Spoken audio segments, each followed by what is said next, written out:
A paz do Senhor, eu sou Ângela Gabriel, você está no canal Maranata Maranata e vai ouvir agora o testemunho da irmã Maria Sofia.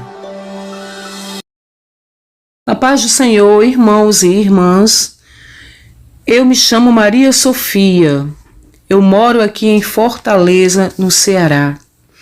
E eu já vi que aqui tem muitas mulheres de Deus, por isso eu já peço oração por mim e por minha casa. Eu gostaria de começar esse testemunho, minhas irmãs e meus irmãos, cantando um pedacinho de um hino da harpa cristã que eu quero que os irmãos se lembrem no decorrer do meu testemunho. E esse pedacinho da harpa cristã diz assim: meus pecados foram muitos, muito culpado sou. Porém seu sangue põe-me limpo, eu para a pátria vou. Eu peço às irmãs também que me perdoem, mas eu não enviarei fotos, nem quero que a irmã Ângela ponha foto de ninguém para me representar. Porque Deus tratou comigo a respeito da minha imagem.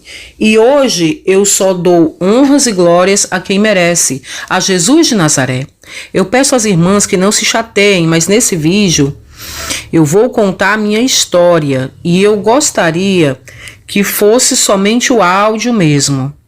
E eu agradeço à irmã Ângela por respeitar essa minha decisão. Irmãs, eu lido com a minha imagem como um ex-alcoólatra lida com a bebida, com todo o cuidado, senão eu caio de novo e vou parar no inferno.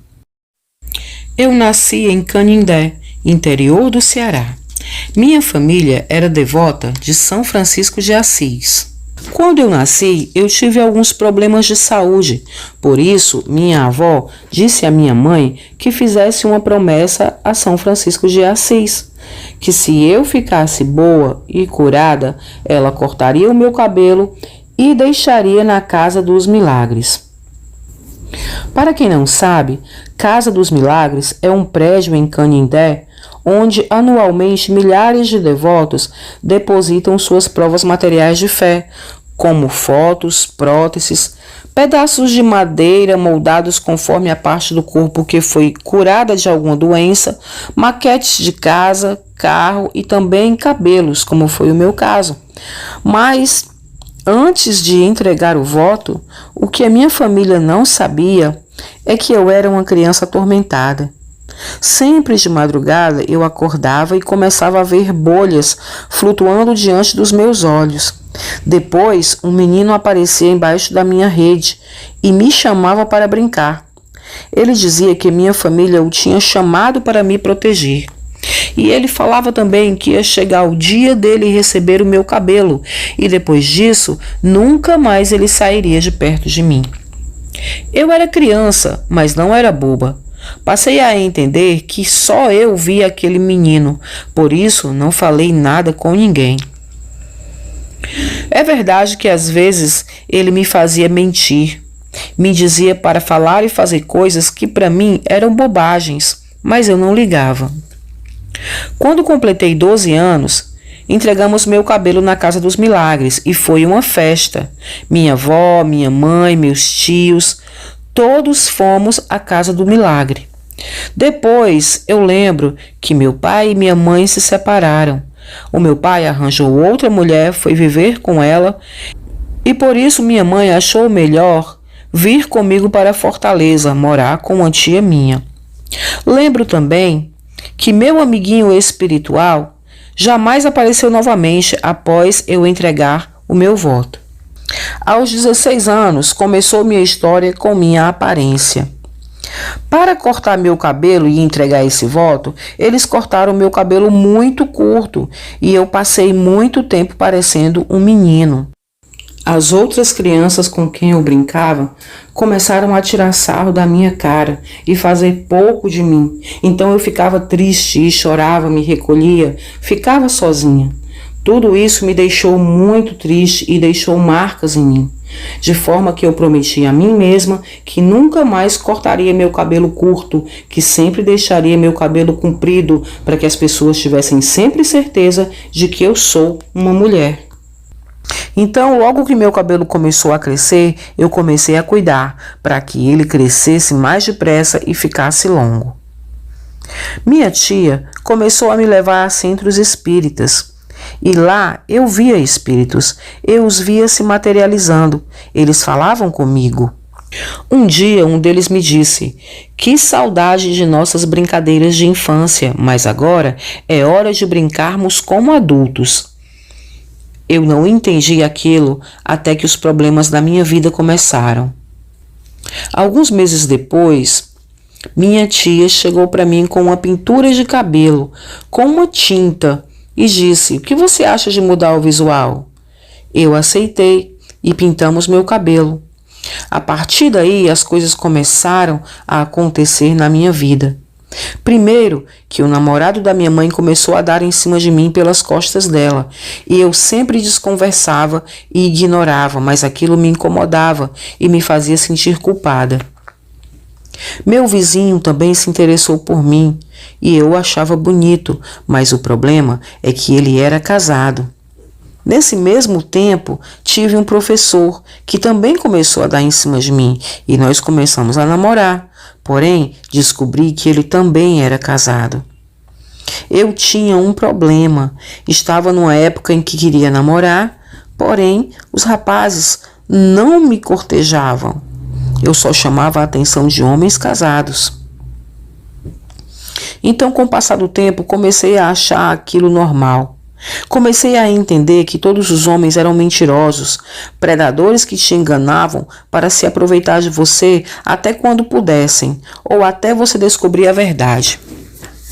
Meus relacionamentos com os homens eram assim. Eu não esquentava mais. Eu não estava mais nem aí. Também eu podia namorar com quem eu quisesse. Comecei a pensar assim: quem quiser que segure seus maridos, porque eles vão dar em cima de mim mesmo. Dizendo essas coisas, eu não me sentia culpada. E a verdade, cá para nós, é que eu gostava disso. Como toda mulher, eu queria ser bajulada, admirada, adorada. Eu me cuidava muito para isso.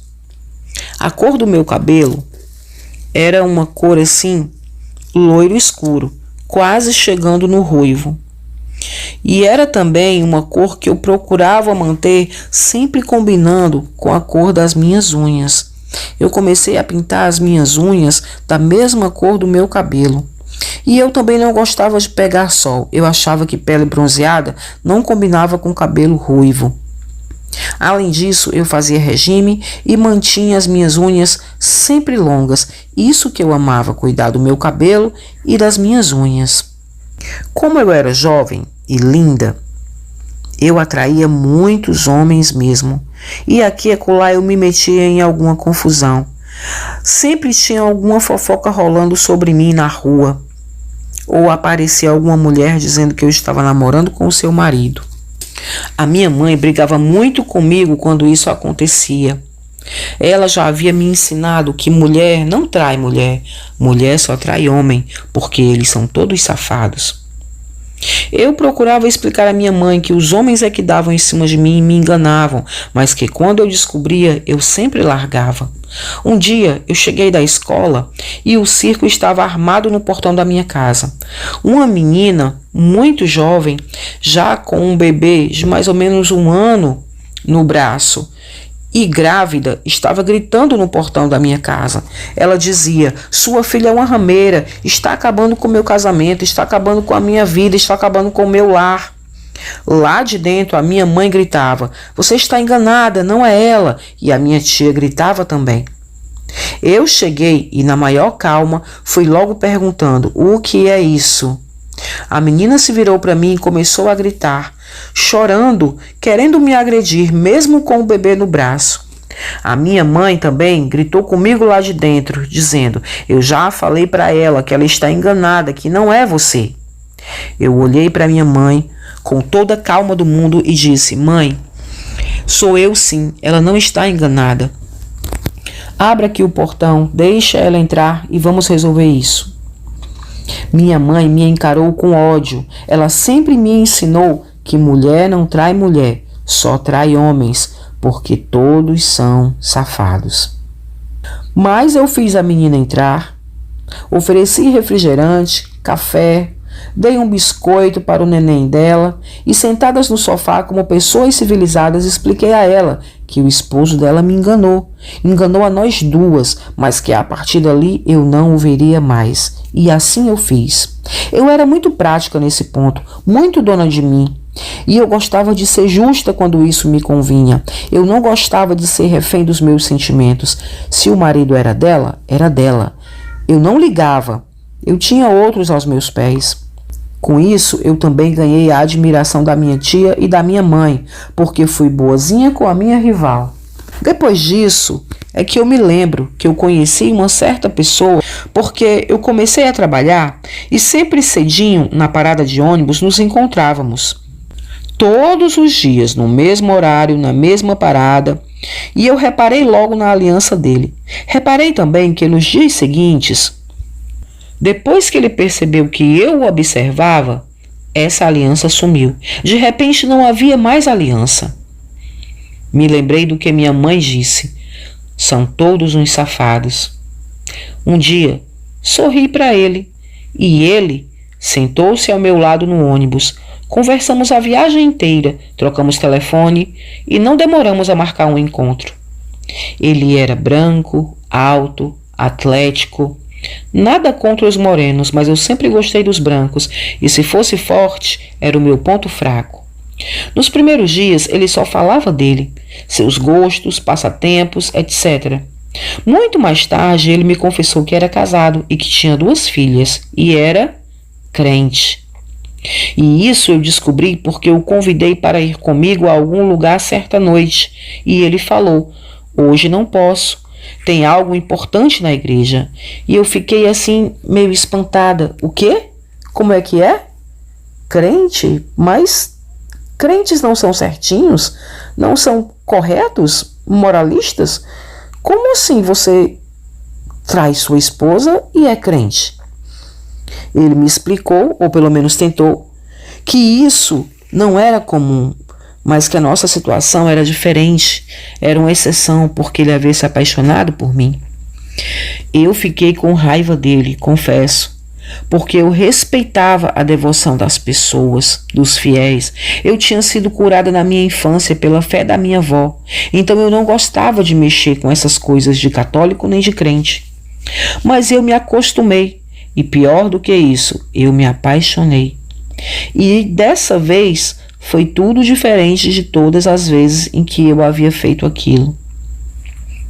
E ele investia em mim, sempre saía comigo, lembrava das datas comemorativas, me enviava flores e bombons. Ele era especial para mim. Um dia eu precisei viajar com a minha mãe para o nosso interior, Canidé, para visitar a minha avó, que estava doente. Passamos quase um mês lá. Ao voltarmos, eu estava morrendo de saudade dele. Tentei ligar, mas ele não atendia. Então tive uma ideia louca de fazer uma surpresa. Era domingo e eu sabia onde ele ia, porque ele havia me falado onde era a igreja dele. E eu só pensava na surpresa que ele ia ter quando me visse, se ele ia ficar feliz. Então assim eu fiz. Tratei de me arrumar, me embelezar, pus um salto, maquiagem, perfume. E quando deu a hora, fui para a igreja. Era lá no nosso bairro mesmo, era uma Assembleia de Deus. Eu estava com um vestido vermelho que combina muito com a cor da minha pele e salto alto preto, eu estava arrasando. Cheguei na porta, fui muito bem recebida pelo porteiro. Uma irmã veio me cumprimentar, sorrindo, me acompanhou até a cadeira e me disse que o culto já ia começar. Fiquei ali, olhando aquele ambiente. Era a primeira vez que eu entrava numa igreja evangélica. Um menino chegou e começou a experimentar uma guitarra. Famílias começaram a chegar e se assentar em grupos. Reparei que eles se separavam em grupos, grupos de mulheres, grupos de crianças. Alguns homens engravatados sentavam nas cadeiras da frente, no lugar mais elevado do salão. os mais bem vestidos, até que o meu amado entrou. Passou por mim, mas só percebi que era ele quando ele se ajoelhou diante de uma cadeira perto dos outros que pareciam importantes, todos bem vestidos de paletó e gravata. Achei ele bonitão. Mas antes, ele passou por mim de mão dada com uma criança vestida de rosa, a coisinha mais fofa do mundo. Ele deixou a criança numa parte onde estavam outras também e subiu. E a mulher que entrou com ele, reparei nela. Ficou logo ali também com outras. E eu pensei, é a esposa dele. Ela era morena, baixinha, gordinha, usava uma roupa simples, um vestido assim estampado, de desenhos grandes, e eu reparei que o cabelo estava preso no meio da cabeça, num grande coque. Ainda por cima, o cabelo dela era ruim. Eu pensei, meu Deus, que mulher feia, que mulher sem graça. Como um homem bonito assim se casa com uma mocoronga dessas? Irmãos, eu me achava. Eu era alta, loira e preconceituosa. E ainda por cima eu não entendia o verdadeiro valor de uma pessoa. Nessa hora eu até pensei, se eu quiser, posso fazer esse homem deixá-la. Eu sorri pensando nisso, em como seria fácil ganhar aquele homem, porque a minha rival era muito feia. Eu nem acreditei, era muito bom para ser verdade. De repente, o olhar dele me encontrou. Lá de onde ele estava sentado, ele me viu, no meio dos outros que deviam ser umas 200 pessoas naquela igreja. Eu sorri, mas ele ficou sério. Depois ele ficou espantado, depois ele ficou inquieto, olhando para os lados, e eu pensei, com toda certeza eu o surpreendi. No dia seguinte, ele me ligou, e quando eu atendi, ele foi logo perguntando, o que você foi fazer lá? Perdeu o juízo? Eu respondi, eu estava com saudade. Faz tempo que a gente não se vê, queria te ver. Ele falou bem bravo. Minha esposa estava lá, meus filhos, o pastor, você não pode ir lá. Você quer acabar com a minha vida? Nessa hora, eu pirei. Eu disse, opa, eu posso ir aonde eu quiser. Você não manda em mim. Qual é o seu problema? Não quer que todo mundo saiba que você é uma fraude? O problema não sou eu, meu amor. O problema é você, que tem esposa, família e inventou de arrumar uma amante. E desliguei o telefone na cara dele. E chorei. Pela primeira vez na vida, chorei por um homem. Ele nunca havia falado comigo naquele tom, como se eu fosse uma intrusa na vida dele. Eu não me via assim. Para mim, a mulher dele é que era a intrusa entre nós. E o pior foi perceber que ele desprezou meu esforço, minha boa intenção de me arrumar e sair do meu lugar cômodo para ir até onde ele estava só para vê-lo. Isso era demais para mim.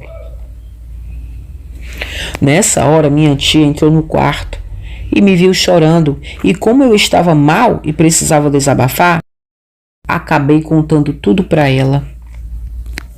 Ela me ouviu pacientemente e depois disse, isso não é problema, Maria Sofia. Eu conheço uma mãe de santo que pode resolver isso aí bem rapidinho. Faz ele vir comer na sua mão. Eu olhei para ela e disse, precisa não, tia. Daqui a pouco ele liga e fica tudo bem. Ele é louco por mim. Ela respondeu, você que sabe, precisando.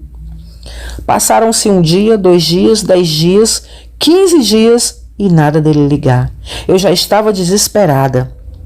E eu não queria ligar, o meu orgulho não permitia. Eu queria que ele ligasse, ele me procurasse, ele se humilhasse, me pedisse perdão. E como ele não fazia isso, resolvi pedir ajuda à minha tia. Então fomos procurar a mãe de santo. Chegando lá, ela colocou cartas para mim e num momento ela disse, o seu protetor vai te ajudar. E eu disse, como é? E ela, esse menino que está a seu lado e anda com você, é seu protetor, ele vai lhe ajudar. E eu sabia muito bem o que ela estava falando. Ela me pediu uma lista de coisas sem fim. Depois eu tive que tomar um banho com flores, com ervas, e quando saí de lá, ela me disse que dentro de 7 dias ele iria me ligar. Dito e feito, depois de 7 dias ele me ligou.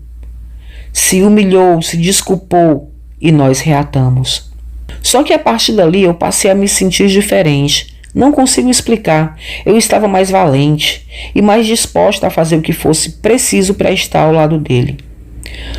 Para que vocês entendam o que eu estou querendo dizer, um dia eu fui no mercado, era mais ou menos meio-dia, e no caminho percebi alguém caminhando mais atrás de mim. Quando eu me virei para olhar quem era, qual não foi a minha surpresa? Era a esposa dele. Ela ia a caminho do mercado também. Um ódio tomou conta de mim, uma ira, que eu não me reconheci. E uma voz falou: você não pode perder essa oportunidade. Então eu diminuí o passo, esperei ela passar de mim.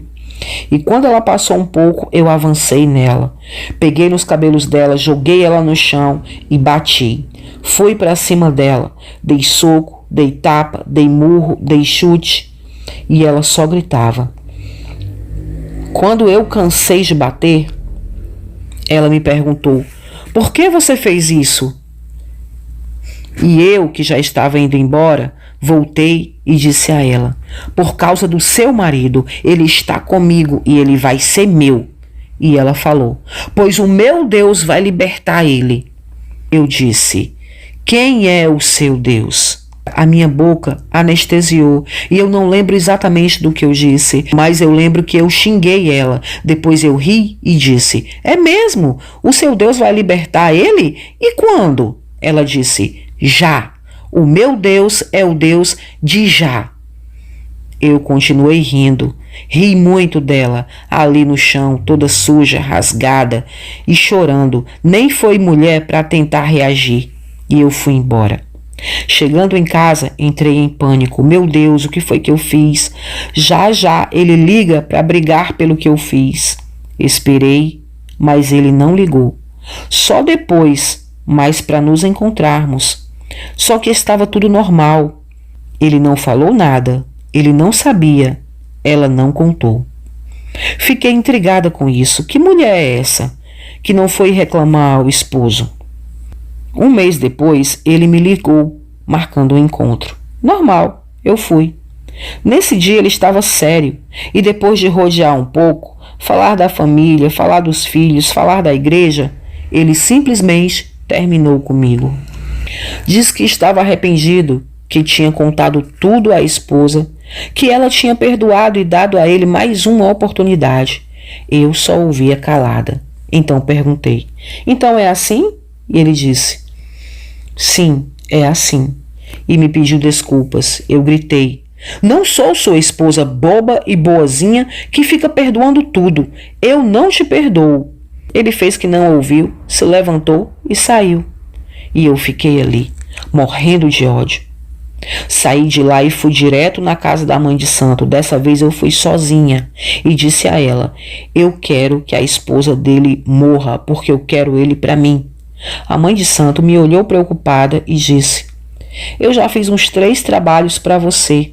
Não era para ele ter terminado com você. O que foi que aconteceu? Eu respondi: não sei, mas ele terminou. Ela me olhou desconfiada e disse: esse povo, ele, a mulher dele, eles têm religião? Eu respondi: sim, são da igreja lá do final da rua, são crentes.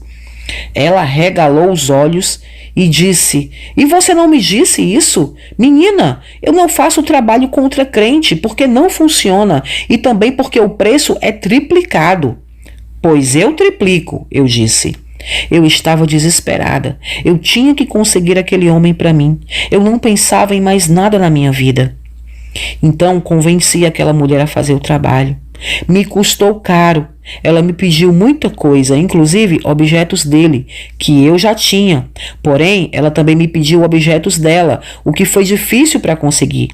Mas eu paguei um menino para pular a cerca do quintal deles e pegar uma peça de roupa dela.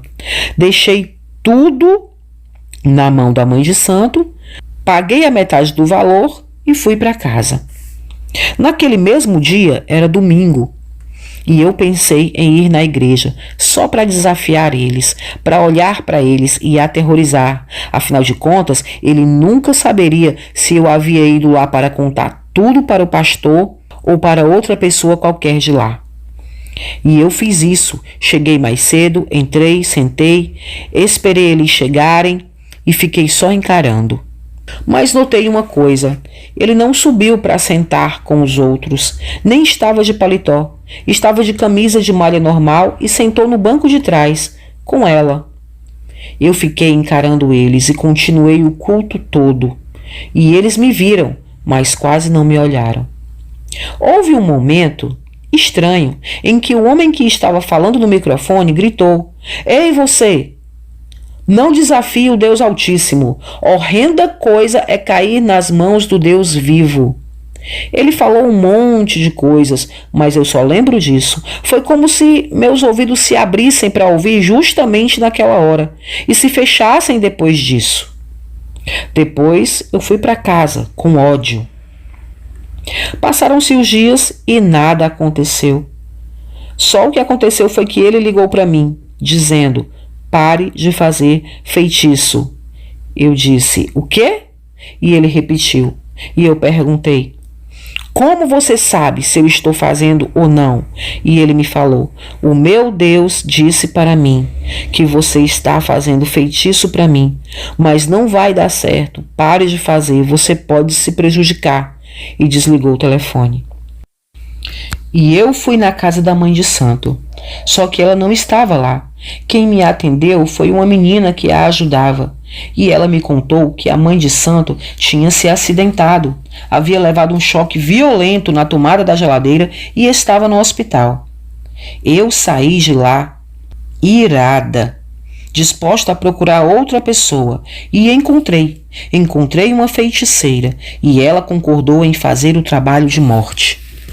Ela também me pediu muitas coisas, inclusive fios de cabelo dele, que eu tinha, e meus também, e garantiu que a esposa dele morreria em uma semana. Eu saí de lá me sentindo confiante, vitoriosa, era só esperar. Ela me disse que a crente ia morrer da pior maneira possível, de forma lenta e dolorosa, queimada. Só que nessa mesma noite, quando eu fui esquentar óleo para fazer pipoca, um certo momento, não sei o que aconteceu, mas o fogo pulou para dentro da panela e subiu aquela chama enorme em cima da panela e ficou queimando. Eu senti a quentura no meu rosto e no meu corpo, mas com o susto eu voei longe. Minha mãe e minha tia vieram e viram a panela pegando fogo, chamaram os bombeiros e foi aquele alvoroço. Mas ainda hoje, quando eu lembro daquele fogo vindo para cima de mim, aquela temperatura, eu sei agora que eu poderia ter ficado deformada ou talvez até morrido. Porém, aquela noite não aconteceu nada comigo, só o susto. No dia seguinte, pela manhã, eu acordei com o meu telefone tocando. No celular dizia que era ele, mas quando eu atendi, era ela. E ela foi logo dizendo: "Pode parar, não faça mais." E eu perguntei mal-humorada: "O quê? O que é? Como você liga para mim?" "Deus mandou eu dizer para você parar de fazer bruxaria. Não vai dar certo." "Mas eu estou orando por você, para Deus ter misericórdia." Eu fiquei com mais ódio ainda. Como ela tinha descoberto e que história era aquela de misericórdia? Eu não precisava de misericórdia. Eu não sou uma coitada, eu pensei. Depois recebi um telefonema da feiticeira dizendo que não ia fazer mais nada para mim, porque ela havia queimado a mão e tinha certeza que era por causa de mim e que eu me virasse com os meus problemas, porque ela ia fazer o reembolso do meu dinheiro para não ter que me ver mais. Eu fiquei desolada. A minha ira aumentou. Eu pensei: mas que homem é esse que eu não consigo me vingar dele? Ele é só mais um safado, mas ele me paga. Isso não vai ficar assim. Então eu pensei: já que eu não encontro uma mãe de santo competente, eu mesma vou acabar com ele. Aí, planejei ir na igreja num dia de culto, subir naquela plataforma e gritar para todo mundo o que nós fazíamos a sós. Eu queria ver quem ia me impedir. Comecei a planejar tudo. O dia, a hora, teria que ser num domingo, porque tinha mais gente na igreja. O escândalo seria maior. Comecei a pensar no que eu ia dizer, cada palavra, e eu ainda ia aumentar, eu ia inventar que ele fumava, que ele bebia, que ele cheirava. Eu ia enfiar o dedo na cara das filhas dele e dizer que o pai delas era um cretino e que aquela igreja era uma piada. Eu preparei tudo na minha cabeça, ia ser perfeito, e eu fiz assim. Chegou o domingo, escolhi meu melhor vestido, me maquiei, arrumei o cabelo e coloquei um salto. Afinal, eu iria ser o centro das atenções, eu ia arrasar. Só que dessa vez eu fui um pouco mais tarde. Cheguei, entrei, sentei numa cadeira bem no centro para ficar mais fácil quando eu quisesse ter a atenção de todos, quando eu interrompesse aquele circo e começasse a gritar. O momento que eu escolhi foi o final de um louvor de uma menina. Aliás, ela cantou tão lindo que até me comoveu um pouco. Então, eu o vi e vi ela também, de longe, olhando para mim, o tempo todo. Mas não desisti do meu plano. Eu era corajosa. Quando a música terminou, eu levantei. Me afastei para o lado em direção ao corredor para ir para a frente. Quando eu cheguei ali, de repente, não mais que de repente, irmãos, uma luz forte iluminou toda a igreja, ofuscou meus olhos. Eu tentei olhar e o que eu vi foi um homem de cabelos brancos, roupa branca. Ele era muito alto e tinha asas enormes que chegavam ao teto. Ele se pôs na minha frente, impedindo a minha passagem. Ele trazia uma espada na mão. Ele enfiou a ponta da espada no chão e disse: Eu sou o Deus de Já. Daqui tu não passarás. Quando ele falou isso, eu senti o chão embaixo dos meus pés tremer. E minha carne também tremia de pavor. Eu caí com a cabeça enfiada no chão, dizendo: Sim, Senhor, sim, Senhor. E ele disse mais: Esse é o meu povo, e essa é a sua última oportunidade. Se te levantares contra o meu povo outra vez, tirarei a tua vida e descerás ao abismo. Adúlteros e feiticeiros não herdarão o reino de Deus. Nessa hora, eu vi o menino, que era meu amigo espiritual, sair correndo de perto de mim em direção à porta da igreja. Também vi os espíritos que falavam comigo no centro quando minha tia me levava. Todos saíram correndo. Eu os vi e eu comecei a chorar, deitada no chão, dizendo: Sim, Senhor, sim, Senhor. Para mim, só estávamos lá, ele e eu. Aquela luz ofuscou todo o lugar. Eu não via mais nada, não via as pessoas. Eu não me lembrava mais de nada. Não entendia mais nada, onde eu estava. Parecia que eu havia sido transportada para outra dimensão. Mas eu só chorava, aterrorizada, e pedia na minha mente que ele não tirasse a minha vida, que me perdoasse porque eu não sabia o que estava fazendo. Fiquei ali não sei por quanto tempo. Só me lembro de alguém que me levantou do chão e me abraçou. Quando me afastei dessa pessoa, olhei no rosto dela e era a esposa do meu ex-amante. E eu nem sabia o nome dela. Ela me ajudou a levantar, me abraçou e quando eu olhei no rosto dela fixo, começou a brilhar. E era um brilho tão lindo, ela ficou tão linda. Quando ela sorria, era um sorriso tão doce que eu me agarrei nela e chorei um tempão. Depois ela me levou ao altar. Um senhor idoso orou por mim, perguntando se eu queria aceitar Jesus. E de novo eu vi o homem de branco com a espada atrás daquele senhor. Caí no chão de novo, dizendo que sim, sim, eu quero Jesus, eu quero Jesus. Para mim, aceitar Jesus era não morrer. Era não morrer pela espada daquele homem de branco. E foi assim que eu me tornei crente. Deus mudou tudo em mim a partir daí. Depois, contei a eles o ser celestial que eu vi naquela igreja. E é onde eu estou até hoje e só saio de lá para ir para o céu. A primeira coisa que fiz foi raspar minha cabeça.